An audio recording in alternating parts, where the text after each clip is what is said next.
Okay, hi guys, my name is Tess, and today I'm here to teach you a little bit about flash distillation. So, what is flash distillation? It's one of the most fundamental concepts in SEPs, and basically what it is an expression of equilibrium. So you have something here called a flash drum, and that flash drum is usually at some temperature. We'll call it TD, the drum temperature. So what happens is, into this flash drum you have an incoming feed stream of some molar composition Z. So we're going to assume that we just have two components in this stream. So if you know Z, the other component is simply 1 minus Z. This feed stream also comes in with some entering enthalpy. We'll call it HF. Okay, so what happens, you might remember from thermo, is that when you put a two component mixture into some temperature and pressure, at that temperature and pressure, it's going to separate into a liquid and a vapor phase that are both in equilibrium. And that's exactly what's happening in this flash drum here. So usually you don't have a big degree of separation, and you're going to combine lots of these to make a distillation column, but that's going to happen a little bit later in the course. So, like I said before, coming out of this drum, all we have is a vapor that comes out of the top and a liquid that comes out of the bottom. And in this vapor, we have some composition of that compound Z. We have some fraction Y. Same thing in the liquid. We have some fraction X of that compound. And the same thing for the enthalpies, where what comes out at the top is simply HV, and what comes out at the bottom is simply HL. So you'll notice I'm using capital letters for some and lowercase letters for others. This is a notation your textbook uses, and it's also probably the notation your prof is going to use. So you should get used to learning how to do this from the beginning. So what we can do based on our system is we can just make a simple mass balance. So all it is your basic chem eng, what goes in must come out, or in other words, F equals V plus L. Or in terms of our component of interest, ZF equals VY plus LX. So hopefully nothing too complicated so far.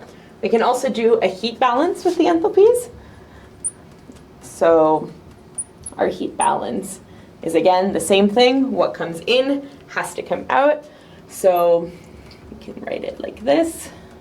FHF equals VHV plus LHL. There's also some heat usually associated with the flash drum, but because for simplicity of calculations, we usually assume that everything we do is adiabatic, so our Q flash is usually equal to 0. You'll notice your textbook does a nice little derivation of that. Okay, so what can you be asked about this? Well, one of the most common questions you're probably going to get is with a graph you might recognize from thermo. So this is one of the useful graphs you've probably seen before. It is just temperature on the y-axis and your composition, either x or y, on the x-axis. And what happens is you have something that's sort of like two-phase envelope, looks a little bit like this. Okay, I didn't draw it super great, but you should remember from thermo. So if you know your flash drum temperature and composition, you can find your exiting Y and X. How did it look like in thermo? It was you had here your composition, and then if you just draw the line straight across, here you know that it's vapor, here you know that it's liquid, and you can just simply look down to find the compositions in equilibrium, right? Because if we remember from before, this flash drum is just a fancy way to show, hey, we've reached equilibrium at this temperature. So you're going to see another similar graph for enthalpy. And the cool thing is, you can actually line these two graphs up, one over the other. Your enthalpy diagram looks a little bit more like this. Again, I'm doing them by hand, so they're not super accurate, but your textbook has examples as well. And the same is going to be true for the enthalpies.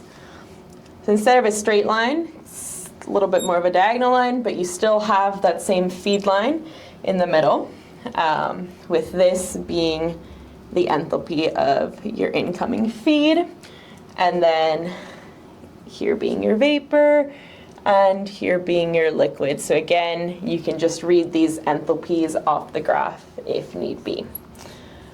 So a question you might be asked is you might be given not all of these points, but one of them, and you might have to iterate to line up exactly these two graphs, or you might be asked to find the exiting enthalpy based on certain things, but these graphs are super important to know, okay? But that's just for this unit. So one of the most important things we get out of this flash distillation is the derivation for the operating line. So I'm just going to take 2 seconds to erase the board, and then I will derive that for you. Okay, so I'll be back. Okay, so we're back. So like I said before, we're going to derive the operating line. The operating line is just simply a way you could graphically express this mass balance. This is going to be super important moving forward because in SEPs, a lot of the stuff you're going to do is graphically. So as you're doing practice problems for this as well, I would really suggest printing out the graphs and drawing these lines yourself and not necessarily on the computer, because on your exam, you're going to have to draw them by hand. And since this is something super fundamental, you should get as much practice as you can. So like I said before, we have our mass balance around the flash drum that we can do. So this is just in equals out, right? Okay. One of the ways that graphs in this class will be shown is it's going to be a y versus x graph. And I don't mean y-axis versus x-axis. I mean the composition in your vapor versus the composition in your liquid. And equilibrium usually looks a curve like a little bit like this. So it's really useful if we can get a form y equals x of this mass balance so that we can then plot it on this graph. So all you have to do is rearrange some of this. It's simple algebra. And you're going to get an expression that looks like this. Y equals f over v z minus L over v x. So I would suggest you pause this video and derive it for yourself. I'm not going to do it for you because, again, it's just simple algebra. So you can change how this is expressed in a lot of different ways depending on what you know.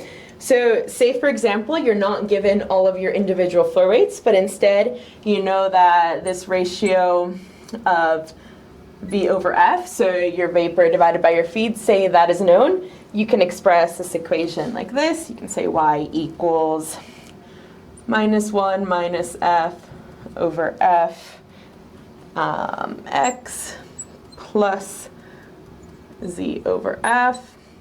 And you can do the same thing for something like the liquid fraction. So we call that Q, and that's also just L over F. And again, you rewrite it, Y equals minus Q over 1 minus Q X plus 1 over 1 minus Q F. Yes. I think I meant Z there, sorry. But again, you can derive this for yourself. It's super simple algebra. And what that looks like on this graph is these lines, as you can see, they have a negative slope. So they're going to go a little bit like that. And the intersection of your equilibrium curve with this mass balance operating line is super important because that's what gives you these X and Y values, which is exactly what you want. So I'm going to erase this whole board, and we're going to do a textbook problem now to really illustrate this. Okay, we're back. So the example I've taken from your textbook is from chapter 2, I believe, and it's question D.1. So another tip moving forward, the textbook separates your questions into a few sections. Usually questions from the section that starts with the letter D are going to be the most useful and the most representative of the types of questions you're going to get asked. So I'm going to be doing parts A and C of this question. So the first thing they tell you is that they give you the equilibrium data. So what that means is they give it to you in a table. On a test, you'll always be given it as a graph. So what you should go ahead and do, you should go ahead and plot that data on Excel or MATLAB or whatever you want. And I would print it out to do this problem. So it's going to look a little something like this. I obviously can't really do it because I'm on a whiteboard, but that's how it will look like, and it'll be super useful. Okay, so Question A gives you the following information. So you have Z equals 0.6, you have feed of 100 kmol per hour, and you have a little f, which is your vapor flow over your feed flow of 0.6. And what you're asked to find is you're asked to find the outcoming vapor and liquid fraction. So you want to know where on this curve you are. And all we're going to do is we're going to use our handy-dandy operating line that we derived earlier.